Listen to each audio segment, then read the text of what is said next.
혼자 걷지 않을 거예요 라는 찬양이 있습니다.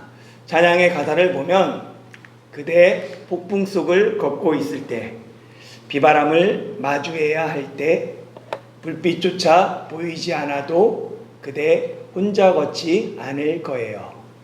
두려움 앞에서 하늘을 보아요. 외로운 그대여 걱정 마요. 꿈꾸는 그 길을 걷고 또 걸어요. 그대 혼자 걷지 않을 거예요. 찬양이 외롭고 지친 현대인들에게 큰 위로를 주면서 많은 사랑을 받고 있습니다. 4월 6일 청명절 연휴를 맞아 교회가 야외에서 바베큐 파티를 계획했습니다. 그런데 4월이 시작되면서 타이중에 많은 비가 내리기 시작합니다. 매일 쏟아지는 비로 우천시 어떻게 해야 할까 대비해야 했습니다. 그래서 4월 5일 주일 예배 광고 시간에 우천 때는 장소가 교회로 변경될 수 있다라고 광고하고 내일 아침 날씨를 보고 장소를 통보하기로 했습니다. 4월 6일 새벽 빗소리에 잠이 깰 정도로 비가 억수같이 쏟아졌습니다. 그리고 아침이 되었을 때 정말 기적같이 비가 멈추지 않았어요. 여전히 타이중에 비가 내리고 있었고 설상가상으로 9시쯤에는 폭우가 쏟아졌습니다. 야외로 갈 것인가 아니면 교회에서 모일 것인가, 선택의 갈림길에서 그 교회 목사가 과감하게 야외 카오르를 통보했습니다. 이런 결정을 다 하나, 이런 목사님이 있나 불만을 가진 사람이 있었을 수도 있습니다. 예상치 못한 결정으로 우리는 비바람을 마주하며 떨어지는 빗줄기와 함께 한쪽에서는 우비를 입고 우산을 받쳐 고기를 굽고 또 한쪽에서는 정자 아래 옹기종기 서서 담소를 나누며 맛있게 고기를 먹었습니다. 폭풍 속에서도 비바람을 마주해야 할 때도 누구 하나 원망하지 않고 기뻐하며 즐거워하는 모습을 보면서 한편에 잊지 못할 추억이 되었습니다.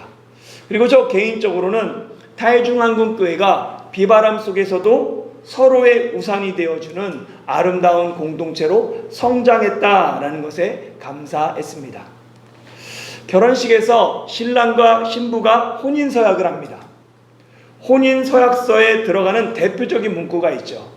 기쁠 때나 슬플 때나, 건강할 때나 병들었을 때나, 부유할 때나 가난할 때나, 죽음이 우리를 갈라놓을 때까지 변함없이 서로를 사랑할 것을 서약합니다. 부부가 된다는 것은 어떤 상황에서도 서로 함께한다는 평생의 약속입니다. 부부가 즐거울 때나 아플 때나 언제나 함께하는 것처럼 예수님은 특별히 자신과 함께할 사람들을 본문에서 부르고 계십니다. 지난 시간 우리는 예수님에 대한 사람들의 반응 두 가지를 살펴보았습니다. 진리 앞에서 진리가 선포되면 사람들은 둘 중 하나를 선택해요. 진리를 거부하든지 진리를 받아들이든지. 바리새인들과 헤롯 당은 진리를 거부하며 예수님을 죽이려고 합니다.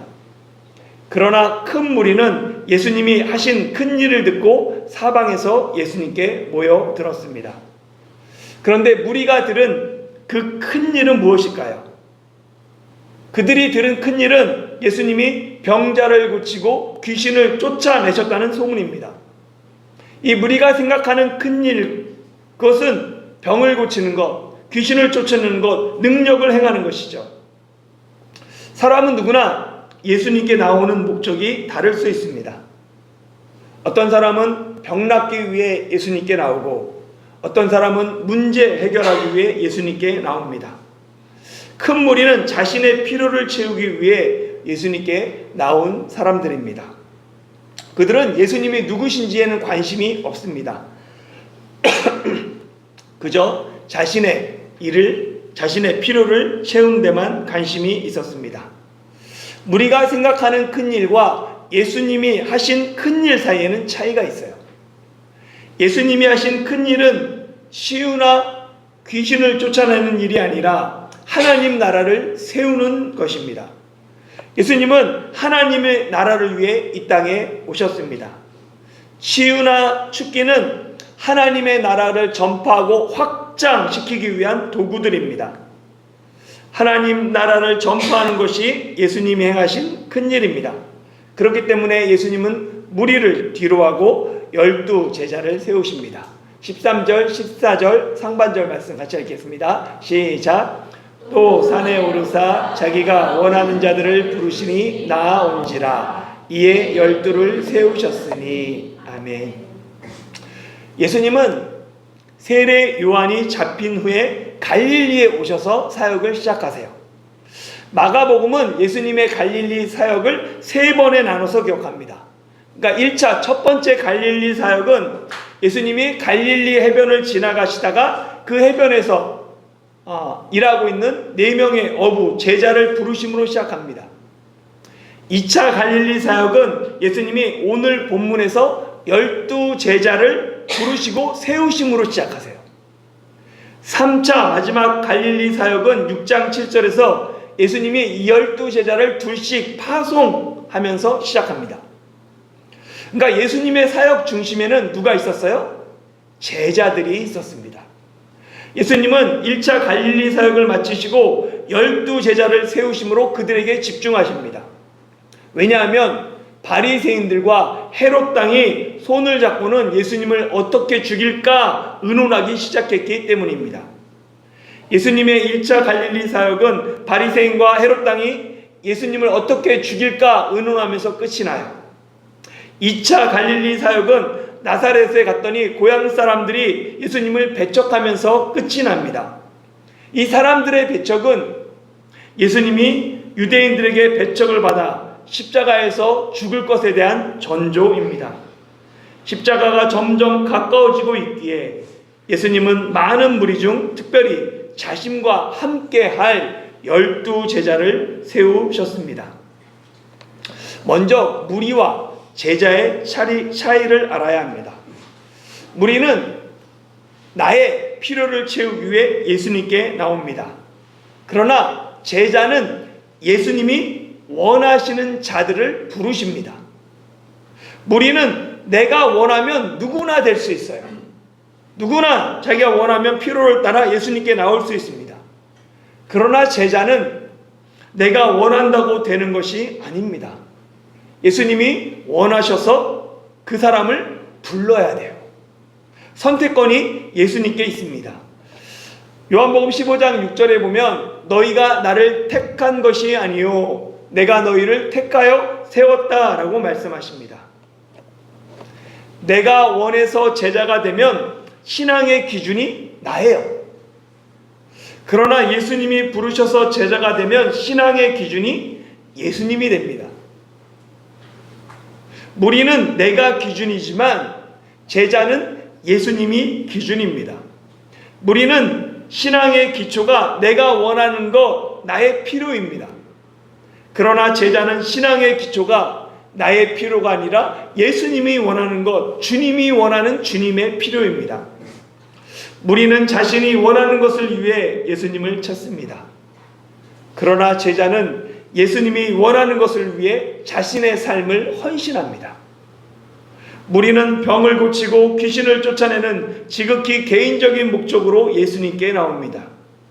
그러나 제자는 나를 따르라는 주님의 부르심에 그물과 배를 버려두고 예수님을 따릅니다. 자신의 의지와 상관없이 예수님이 부르시고 예수님이 택하셔서 사람을 낚는 어부가 된 대표적인 사람이 바울입니다. 바울은 예수 믿는 사람들을 박해하는 데 앞장섰던 사람입니다. 그런 바울이 이방인의 사도가 될 수 있었던 것은 부활하신 주님이 많은 사람들 중에 바울을 지목하여 부르셨기 때문입니다. 예수 믿는 사람들을 잡아들이기 위해 바울 혼자 다메섹으로 달려가고 있던 것이 아니에요. 함께 가던 많은 사람들이 있었습니다. 그런데 호련히 하늘로부터 빛이 바울을 둘러 비추고 바울의 이름만을 불렀습니다. 이 부르심 때문에 바울은 순교하면서까지 예수님을 따릅니다. 여러분은 무리입니까? 아니면 제자입니까? 나의 필요를 채우기 위해 예수님을 따릅니까? 아니면 주님의 부르심 때문에 기꺼이 손해보면서도 헌신하십니까? 처음에는 누구나 무리로 시작해요. 병고침을 받기 위해, 귀신을 쫓아내기 위해, 문제를 해결하기 위해 예수님을 찾습니다. 나의 필요 때문에 예수님 찾는 거 당연한 거예요. 그러나 거기에 머무르면 무리로 끝나지만 그 자리에서 주님의 부르심에 응답하면 제자가 됩니다. 여러분은 무리입니까? 아니면 제자입니까? 무리가 아닌 제자가 되시기를 예수님의 이름으로 축원합니다. 예수님이 12제자를 세우신 이유는 신약의 12제자가 구약의 12지파를 계승하기 때문입니다. 신약은 구약과의 단절부터 시작되는 것이 아니에요. 신약의 12제자가 구약의 12지파를 대체하는 것이 아니라 각각 존재하면서 마지막 날에 온전히 하나로 완성됩니다. 요한계시록 21장 12절에서 14절에 보면 크고 높은 성곽이 있고 12문이 있는데 문에 12천사가 있고 그 문들 위에 이름을 썼으니 이스라엘 자손 12지파의 이름들이라. 동쪽의 세 문, 북쪽의 세 문, 남쪽의 세 문, 서쪽의 세 문이니 그 성의 외곽에는 12 기초석이 있고 그 위에는 어린 양의 12사도의 12 이름이 있더라. 구약의 12지파가 상징하는 구약에 구원받은 모든 하나님의 백성, 신약의 12사도가 상징하는 신약에 구원받은 모든 하나님의 백성이 새 예루살렘에서 하나가 됩니다. 새 예루살렘 성에는 구약의 옛 언약 공동체 그리고 신약의 새 언약 공동체가 함께 있습니다. 새 언약은 옛 언약을 전제로만 가능해요. 그러니까 교회는 어느 날 갑자기 하늘에서 뚝 떨어져서 생긴 조직이 아니라 구약의 언약 공동체가 새 언약 공동체인 교회로 성취된 것입니다. 초대교회 이단 중에 마르키온주의가 있습니다. 제가 학창시절에는 마르시온이라고 배웠는데 이 마르키온주의는 마르키온의 사상을 따르는 사람들입니다. 이 마르키온은 구약의 하나님과 신약의 하나님이 서로 다른 신이라고 주장해요. 그래서 구약의 여호와는 정의, 심판, 율법의 열등한 신이고 구약의 예수님은 사랑과 은혜의 참 하나님이다 라고 주장하죠. 이 마르키오는 구약의 여호와가 열등한 신이기에 구약 성경 전체를 성경으로 인정하지 않습니다. 신약 성경 중에서도 수정된 누가복음하고 바울 서신만을 정경으로, 기준으로, 캐논으로 채택합니다. 구약의 여호와를 부정하고 신약의 예수님만 참 하나님이라는 이 마르키온의 주장은 구약에서 신약으로 이어지는 하나님의 그 원대한 구원 역사, 구속사를 파괴합니다. 구약 성경을 버리는 순간 기독교는 예수님이 누구신지 설명할 수 없게 됩니다. 이 마르키온의 영향으로 교회는 성경 정경화 작업에 착수하고, 그러니까 성경에 어떤 것이 성경인지 그것을 결정하고 예수님의 신성과 함께 예수님의 인성을 강조하는 신앙 고백을 체계화하게 됩니다. 예수님이 12제자를 부르시는 이 장면은 누가복음과 마태복음에도 기록되어 있어요. 그중 누가복음의 말씀을 같이 한번 읽어보겠습니다. 누가복음 6장 12절에서 13절 같이 읽겠습니다. 시작. 이때 예수께서 기도하시러 산으로 가사 밤이 새도록 하나님께 기도하시고 밝음에 그 제자들을 부르사 그 중에서 12를 택하여 사도라 칭하셨으니. 아멘. 누가복음은 예수님이 12제자를 택하기 전에 먼저 산에 가서 밤이 새도록 기도하셨음을 이야기합니다. 예수님의 사역은 제자들에게 달려있죠. 예수님이 승천하신 후 남은 제자들이 어떻게 그 사역을 이어가느냐에 따라 하나님의 나라가 성공하는지 실패하는지 결정됩니다. 그렇게 예수님은 12제자를 세우기 위해 밤이 새도록 간절히 기도로 준비하셨습니다. 당시 납비 제도는 스승과 제자가 함께 생활하는 생활 공동체예요. 그냥 일주일에 한 번 이렇게 만나는 것이 아니라 같이 먹고 자고 합니다. 예수님은 이미 짧게는 몇 달에서 길게는 몇 년을 제자들과 함께 먹고 마시고 자면서 그들을 눈여겨보셨어요. 제자들의 평소 말과 행동을 보면서 누가 12제자에 합당한지, 누가 12에 들기에 부족한지 이미 모든 파악이 끝났을 것입니다. 그럼에도 불구하고 예수님은 제자를 택하기 전에 밤이 새도록 하나님께 기도하십니다. 예수님은 기도를 통해 하나님의 뜻을 구합니다. 혹 자신의 판단이 하나님의 뜻보다 앞서지 않도록 예수님도 간절히 기도하셨습니다. 결정하기 전에 먼저 하나님께 기도해야 합니다. 내 판단과 결정을 앞세우기보다 먼저 하나님께 기도하며 하나님의 뜻을 구해야 합니다. 예수님조차 밤이 새도록 하나님께 기도하셨는데 우리가 기도하지 않고 결정하고 기도하지 않고 판단하고 기도하지 않고 행한다면 그것은 교만입니다. 교만한 사람은 기도하지 않아요. 교만은 패망의 글에서 선봉이 됩니다. 겸손히 구하는 자, 하나님 앞에 구하고 간구하고 하나님께 나가는 자들에게 하나님의 도우심이 임합니다. 누가복음은 예수님이 제자들을 선택하기 전에 먼저 기도하셨음을 강조합니다. 마가복음은 예수님이 제자들을 부르신 목적을 구체적으로 기록해요. 14절 15절 같이 읽겠습니다. 시작. 이에 12를 세우셨으니 이는 자기와 함께 있게 하시고 또 보내사 전도도 하며 귀신을 내쫓는 권능도 가지게 하려 하심이러라. 아멘. 마가복음은 예수님이 12제자를 세운 목적을 세 가지로 이야기합니다. 첫 번째는 자기와 함께 있게 하시고, 두 번째는 보내사 전도도 하며, 세 번째는 귀신을 내쫓는 권능도 가지게 하려 함이러라. 예수님이 12제자를 세우신 목적을 이 제자의 사명으로 바꿔 생각해 보면, 제자란 예수님과 함께 하면서 보냄을 받은 사람이에요. 가장 중요한 것이 예수님과 함께 하는 것입니다. 예수님과 함께 하는 사람만이 제자가 될 수 있습니다.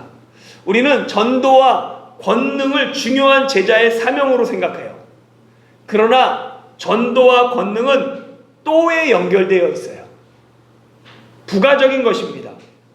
예수님과 함께하는 것을 소홀히 하면서 전도와 권능에 힘쓰는 것 우선순위가 뒤바뀐 거예요. 누가복음 10장에 보면 마르다가 예수님을 집으로 영접한 이야기가 기록되어 있습니다.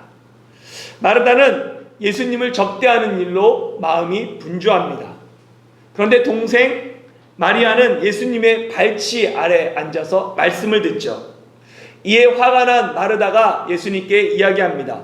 예수님, 마리아에게 좀 언니 좀 도우라고 이야기해 주세요. 예수님의 대답이 누가복음 10장 41절 42절입니다. 같이 읽겠습니다. 시작. 주께서 대답하여 이르시되 마르다야 마르다야 내가 많은 일로 염려하고 근심하나 몇 가지만 하든지 혹 한 가지만이라도 족하니라. 마리아는 이 좋은 편을 택하였으니 빼앗기지 아니하리라 하시니라. 아멘. 현대는 바쁘게 움직이는 것이 미덕인 사회입니다. 그러나 아무리 바빠도 주님과 함께하는 것이 우선입니다. 주님과 함께하는 것이 최우선이며 가장 중요해요. 또한 가장 쉽게 소홀히 하는 것이 주님과 함께하는 것입니다. 다른 어떤 것보다 주님과 함께하며 주님의 마음과 삶을 배우는 것이 제자의 첫 번째 사명입니다. 예수님이 누구신가? 예수님이 왜 십자가를 지셨는가? 왜 내가 그 길을 따라가야 하는가? 예수님과 함께하는 제자만이 자기 십자가를 지고 예수님을 따를 수 있습니다. 예수님과 함께하는 것에 우선순위를 둬야 합니다. 그러나 함께하는 것만 머물면 되지 않아요. 예수님이 12제자를 세우신 것은 그들과 함께하며 또한 그들을 보내기 위함입니다. 예수님은 제자들을 세상에 보내기 위해 세우셨습니다. 그런데 만약 제자들이 교회 안에만 머물러서 세상에 나가지 않으려고 한다면 제자의 사명과 멀어지게 됩니다. 여기에 보면 전도하다에 해당하는 헬라어, 원래는 선포하다, 외치다, 케리세인입니다. 케리그마라고 말하죠. 거기서 온 동사입니다. 그러니까 전도는 사람들을 교회로 데려오는 것이 아니라 이 세상의 창조주가 하나님이심을 선포하고 하나님의 나라가 이미 시작됐음을 사람들에게 전하는 거예요. 사람들에게 하나님의 나라를 준비시키는 것, 그것이 전도입니다.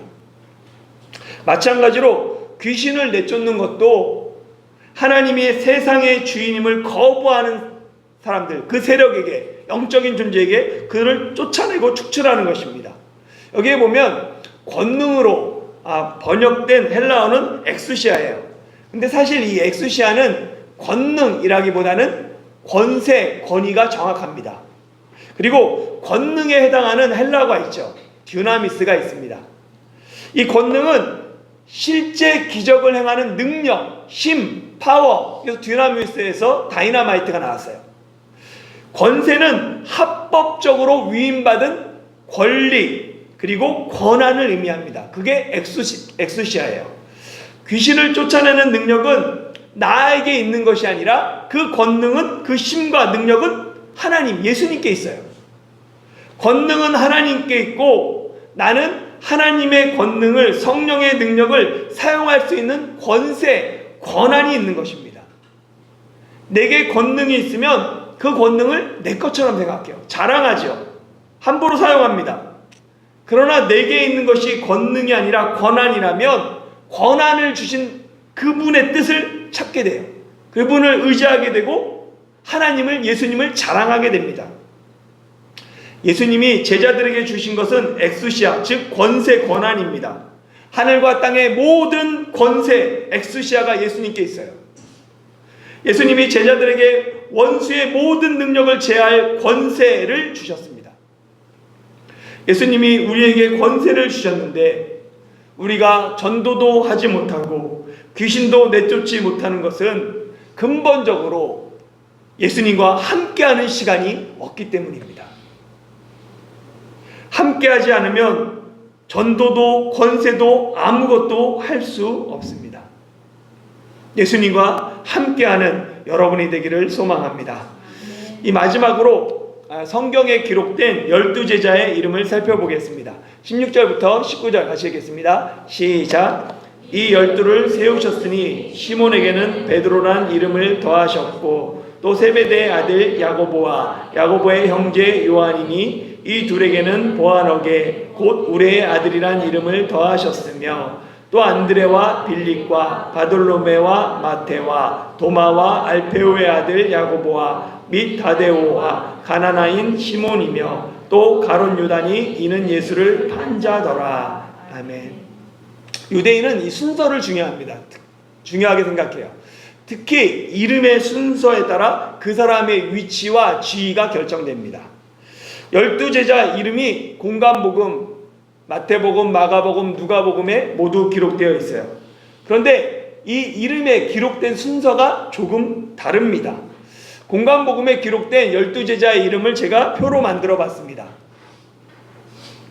보면은 쭉 순서가 1부터 12번째 마지막까지 있죠. 보면 마태복음 10장, 마가복음 3장, 누가복음 6장에 있는데 첫 번째와 마지막은 이름이 항상 같습니다.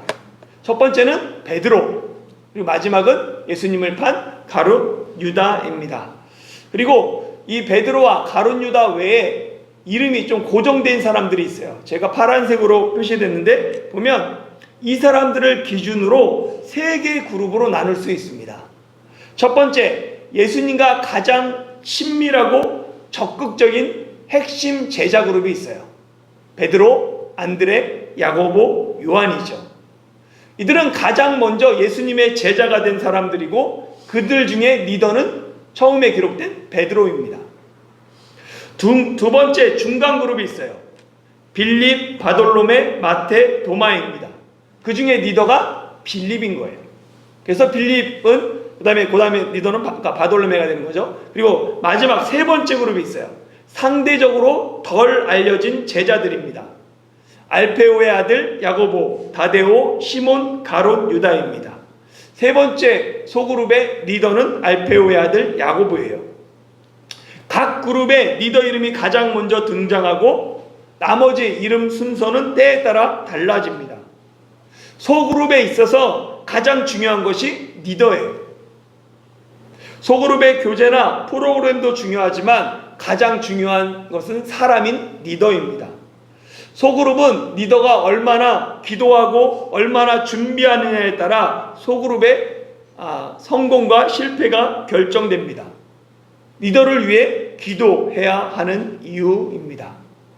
우리 교회가 계속해서 소그룹을 강조하는 이유는 소그룹을 통해서 거기서 인격적인 교제가 일어나고 하나님의 말씀에 대한 도전을 받고 삶을 점검하기 위함입니다. 적극적으로 소그룹을 통하여서 우리 신앙이 성장하기를 소망합니다. 함께 할 수 없는 사람들이 서로의 다름을 인정하며 하나의 공동체를 이루는 그것이 하나님의 나라입니다. 서로 다른 배경에서 살았던 어부와 세리와 열심당원 셀롯이 예수님 안에서 하나가 됩니다.